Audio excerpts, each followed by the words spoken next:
Hi dear friends and subscribers, welcome to the Cricket Happening Show with your host Ram.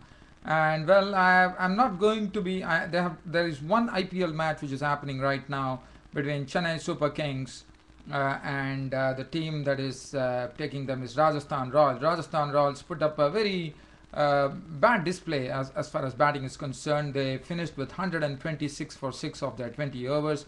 Chennai currently on course, 50 for 2 right now. At the halfway stage, almost at the halfway stage, we are in the 10th over right now, and the match which happened between Delhi Daredevils and Deccan Chargers. In fact, Delhi Daredevils won the match by a very sort of a crushing victory over the Deccan Chargers. Even though Deccan Chargers galloped to 187 for 4, thanks to a partnership between Shikar and Cameron White, which added 126 runs. And in fact, they had 126 runs, with Shikar Dhawan making 84, Cameron White making 65.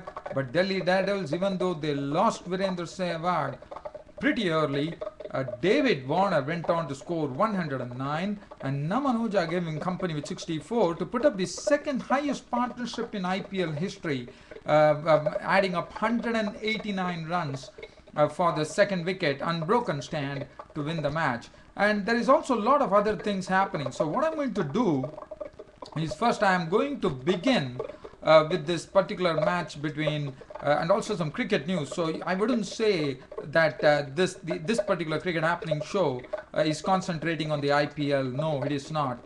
So first I'll talk about the IPL, because the Delhi Daredevils match, as I said, I'm going to be briefly going to summarize things. I'm not going to go into those into those minute details here.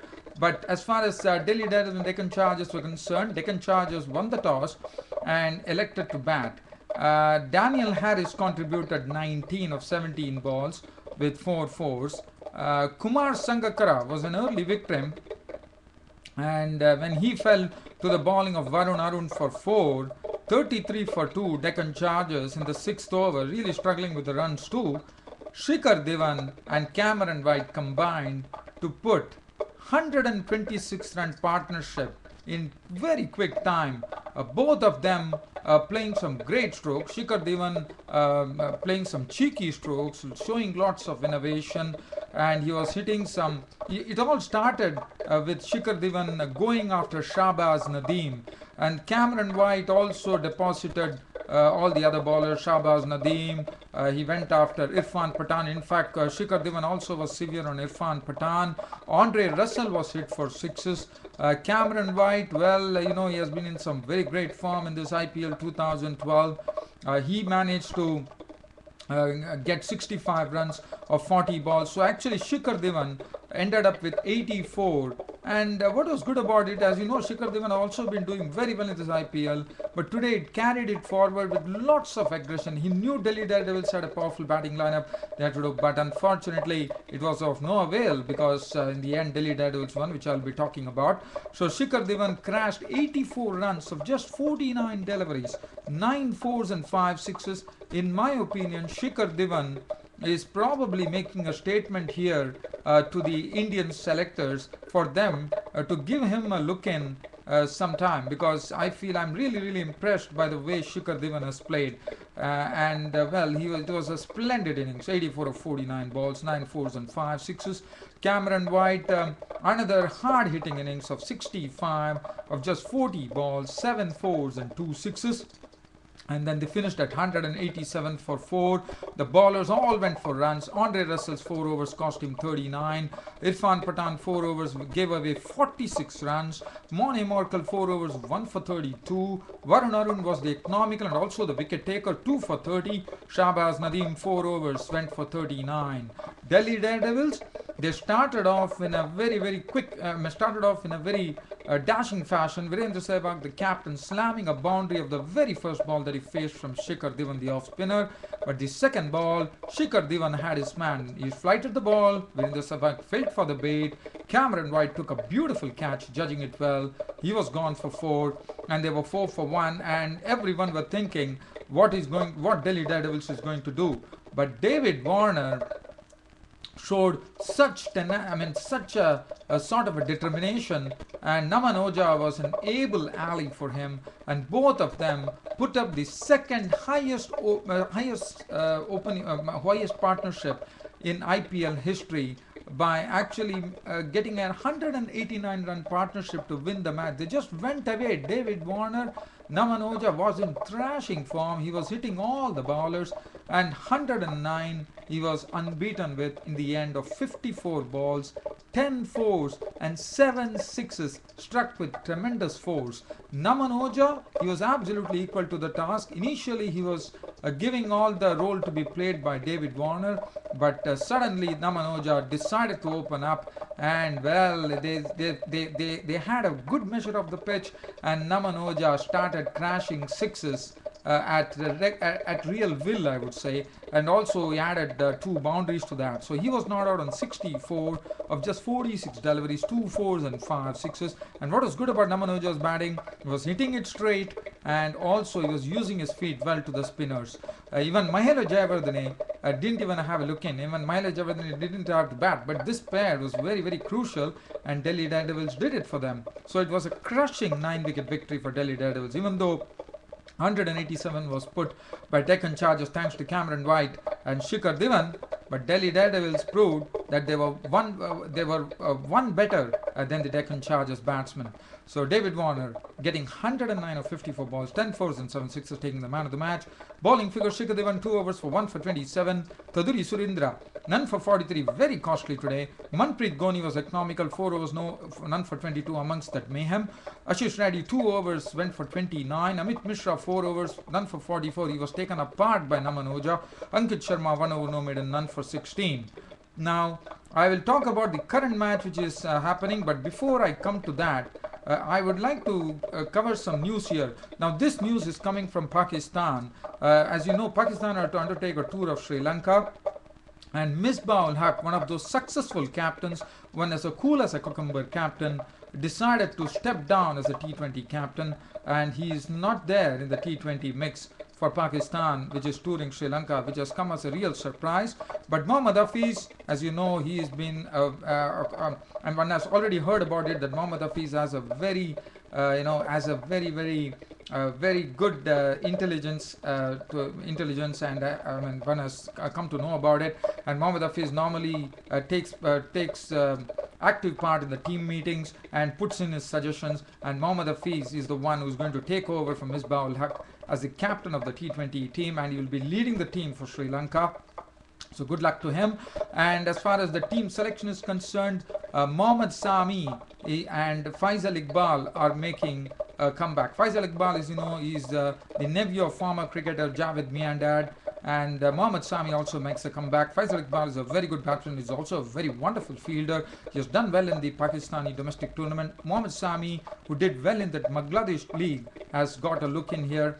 And Mohammad Sami, as you know, he swings the ball very well, and it would be good to see how he does in those conditions there. And the other news coming in from Dubai, and that is Dave Richardson of South Africa has been picked, in the sense they have picked him, that Harun Lorgat's term is coming to an end, and so Dave Richardson would become the CEO of the International Cricket Committee, ICC. Now, the other news that I have here is the Australian squad has been picked up for the ODIs for Ireland and England, and what is going to be good to see is Mitchell Johnson would be making a comeback after his injury. So that would be heartening news for the Australians. And also Pat Cummins, after being out in the cold for 5 months due to that injury, comes back. As you know, he's been express pace bowler, and that is also something that Australia would be looking forward to. And also there is Smith is there. There is Stephen Smith, who's been doing well in the IPL, and there's no place for Nathan Lyon, the right arm off spinner. This is some news I wanted to cover. Now I will talk about the current match which is happening. As far as the current match goes, it is, as I said, Rajasthan Royals put up a very, very low score of 100, their lowest score ever in this IPL 2012, 126 for 6. Today, the openers didn't take off. Rahul, in fact, the credit would go to Ben Hilfenhaus, who Mahendra Singh Dhoni decided to give him 4 overs on the trot, and he delivered 4 overs, 1 maiden, 8 runs and 2 wickets. A splendid bowling from Ben Hilfernos, who really kept the batsman quiet. He picked up the wicket of Rahul Dravid, who was out for 4, going for a pull shot, and he was swinging the ball both ways, and he was really making the batsman work there. Shane Watson was gone, got by Ravichandran Ashwin, a good catch for 5. Ajinkya Rahane fell for 17 to the bowling of Yo Mahesh of 22 balls with 2 fours. Stuart Binney and Brad Hodge were the principal scorers. Stuart Binney contributing 27 of 18 balls, 3 fours and 1 good 6 of hit of the bowling of Dwayne Bravo. Brad Hodge was there in the end. He made 33 of 28 balls with 2 fours and 1 6. And well, the Rajasthan Royals finished with a paltry score of 126 for 6. Albi Malka 3 overs for 19. Ilfanos, the pick of the bowlers, 4 overs 1 maiden, just 8 runs and 2 wickets. He bowled magnificently. Yo Mahesh 2 for 21. Dwayne Bravo 3 overs costing him 38, was the costliest.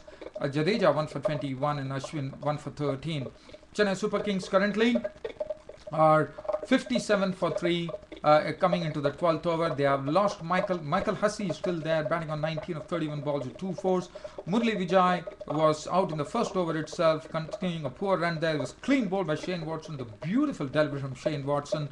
He was gone for a blob. Suresh Raina looked absolutely superb in his stroke making. He had 5 fours, and all those fours were hit with superb timing. One of the exquisite cover drive, which he started off to open his mark, and he made 23 runs of 17 balls with 5 fours. And Dwayne Bravo was just departed, caught by Binney of the bowling of Siddharth Trivedi for 10 of 15 balls. Dhoni is joined Michael Hussey, 58 for 3 in the 12th over. Let us look at the equation. What does Chennai Super Kings need? It should not be a problem for the Chennai Super Kings, because they still have Ravindra Jadeja and Albi Morkel to follow. And as you know, Dhoni and Hussey are one of those steady heads right now at the crease. Let me see whether it's possible for me to give you some cricket commentary before I leave. I'll try my best here, as I would just like to see what's really happening there. So Chennai Super Kings facing a very low total of 126 are currently placed at 58 for 3 in the 12th over. Dhoni is yet to get off the mark. Michael Hussey is on 19 of 31 balls. He's taking his time at the crease, and that's what is important. You need someone to anchor there, and that's what Michael Hussey has been doing for the Chennai Super Kings. 60 for 3 currently, and the equation now 67 runs in the next 8 overs, and I think Chennai Super Kings should be definitely taking this match. That's it from me, your host Ram, for the Cricket Happening show for today. Hope you all liked my cricket show. Thanks for your company, and thanks for watching Cricket Happenings. Your host Ram bidding goodbye. Thank you.